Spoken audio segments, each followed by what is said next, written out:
Since the murder of Brian Thompson, the CEO of United Healthcare in New York City, there has been a huge discourse on the impacts and the negative outcomes associated with insurance companies. People have strong and mixed feelings about the corruption in healthcare and how we should dismantle the United States healthcare system and infrastructure. I want to start first by saying I do not condone any violence and murdering of anyone. I believe that the killing of the CEO, Brian Thompson, it was unfortunate and should not have happened. A life should not have been taken in that type of way. The outcry and the support that have been made in regards to Luigi Mangione's actions is telling of people's opinions and how they feel overall, the system and structure of the healthcare in the United States. That's what it's a reflection of. It's a reflection of people's disdain, people's frustration. That's why he has support. That's why he has people raising over $100,000 for him. People have the right to feel that they do. They have their own opinions. It's America. It's freedom of speech. The United States healthcare system is one of the most complex and challenging capitalistic-driven enterprises in the world. One of the key players and stakeholders that benefit the most from healthcare infrastructure and how it's set up are insurance companies such as United Healthcare. They make billions every single year off of people. They find ways to deny claims. They have systems in place that annually set to deny claims. And sometimes these are people who are on their last deathbed needing medication and treatment. These insurance companies have power and they have policies and obviously the resources to withhold care and treatment from patients.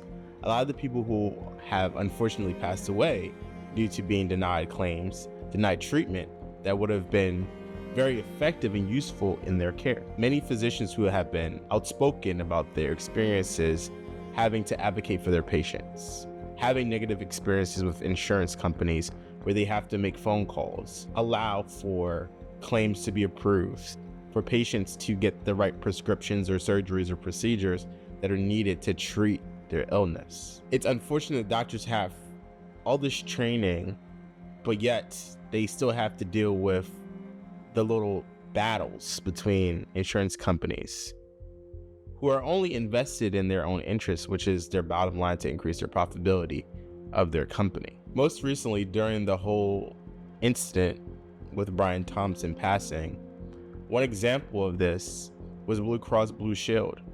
They had notably made a statement that they would not pay for the full coverage of anesthesia for certain procedures in a certain state. However, after Brian Thompson was passed away due to the circumstance, they went and reversed their decision and issued out a statement that they were no longer going to change their policy on anesthesia covering that for procedures, and they're going to revert back to their original policy. And that was solely probably due to the backlash that they received for that decision and then what subsequently happened to Brian Thompson. Also that there were several different insurance companies that were reported who have taken down their leadership executive board members from their websites, concealing their identity of their leadership teams and due to fear that the same thing that happened to Brian Thompson would probably happen to their leadership team. They wanted to hide and conceal their leadership team. Rightfully so, right? I mean, you see what's going on, but it just shows you how they are on edge with what's going on.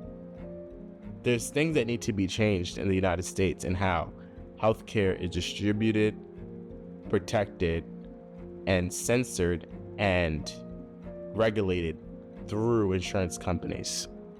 It's unfortunate that people who need certain care, certain treatments, they gotta go through so many roadblocks, they gotta jump so many hoops in order to get the care that they need, and sometimes they don't receive it in time. As a future healthcare professional, I have already in the back of my mind that it's going to be a hard uphill battle for me when it comes to advocating for my patients. This is something that I'm going to have to continuously do.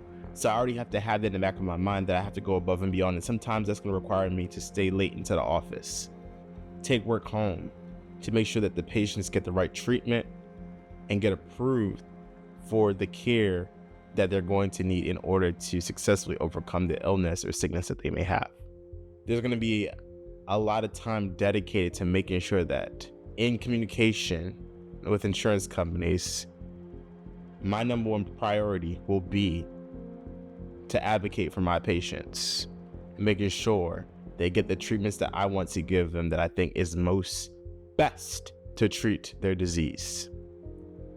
I'm already preparing myself for those tough conversations and making sure that I have the right skill set in language to maneuver effectively to negotiate with insurance companies to make sure that they approve my patients' medications. It's going to be exhausting. I know it's going to be something that's going to be necessary to ensure that we are maximizing patient positive outcomes, making sure they get the right medication and procedure treatments that is necessary for them to do well.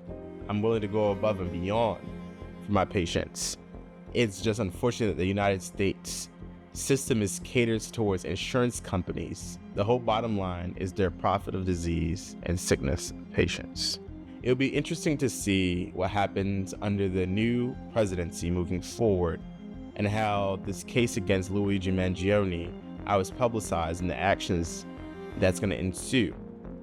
This case surely sends a loud message to anyone that's considering such of a thing to double think that this is not the right option for them to do. So far, he has received a lot of support. He has received over $100,000 worth of funding online, raised crowdsourced funding. He's originally from Baltimore, Maryland, Baltimore County. He went to a private school that was actually one of my rival private schools in Baltimore. He went to Gilman. I have friends there that was in class with him and was also at that graduation ceremony where he gave his speech, his valedictorian speech. It was very interesting how all of this has hit so close to home. I have friends that know his cousins, know his family members. They're well known in the area where I grew up. Based on how this has played out in the media, it's going to be interesting to see how the United States is able to bounce back and recover, and what precautions will be implemented by insurance companies.